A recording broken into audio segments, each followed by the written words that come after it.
Yeah, hi, I'm Adam Miller. I was lucky enough to go to the LG event launching their new range of 3D TVs, and my name was drawn out of the hat, so I am the lucky winner of this beautiful LED TV. So it's been gracing our lounge for about a week now, and yeah, it's become a part of the family already.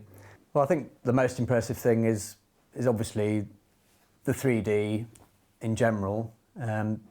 I think the passive technology is very viable, and it definitely, it adds a whole new dimension to what we've been watching.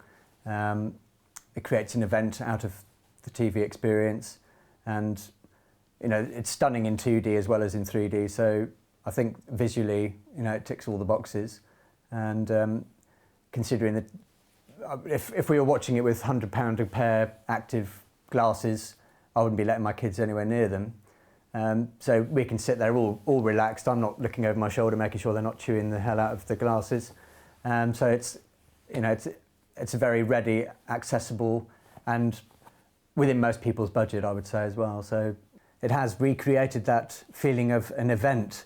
All gathering around the television, all of us looking forward to the evening's film. The excitement even of putting the glasses on was part of the ritual, as much as making the popcorn. And yeah, so it's created a bit of a buzz in the family, and not just because we've won a telly, but by virtue of the fact that we've had a whole new perspective added to our viewing experience.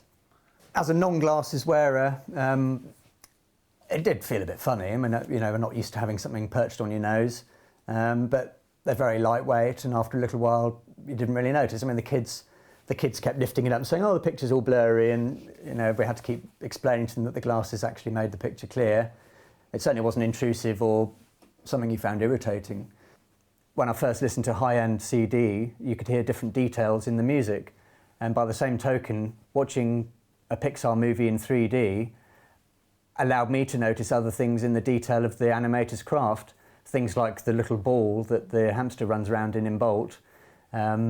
You could actually see the stress fractures in the little ball he was running around in, which you just didn't notice before. It just jumped out at you, and there were certain sequences where it really did work and really did enhance your viewing pleasure. There were other things that you thought, well, that wasn't really worth the effort. I mean, there was a bizarre thing when they were holding up a photograph of somebody, and how come the photograph was 3D? I mean, they don't produce those. So there were little things like that you could discover as flaws in what they've produced, but apart from that, it was really stunning. I asked them what they thought of it, and they said they didn't want to watch the 2D one anymore because it was boring. So 3D really did lift the experience for them, and I think everything was an ooh-ah moment, and a bit wow gasps from the audience. And you don't get audience participation in your own lounge. It had much more of that sort of cinematic feel to it. So that was. I felt quite pleased that I'd won this thing and given them that experience and brought that into our house, because it was something I wouldn't necessarily have opted for a 3D TV if I was making a purchase tomorrow.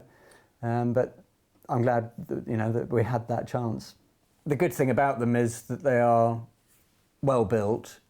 They have everything straight out of the box. You don't have to buy any Wi-Fi dongles. You get a whole load of 3D glasses, and it does create that feeling of an event. TV as something that you do together as a family.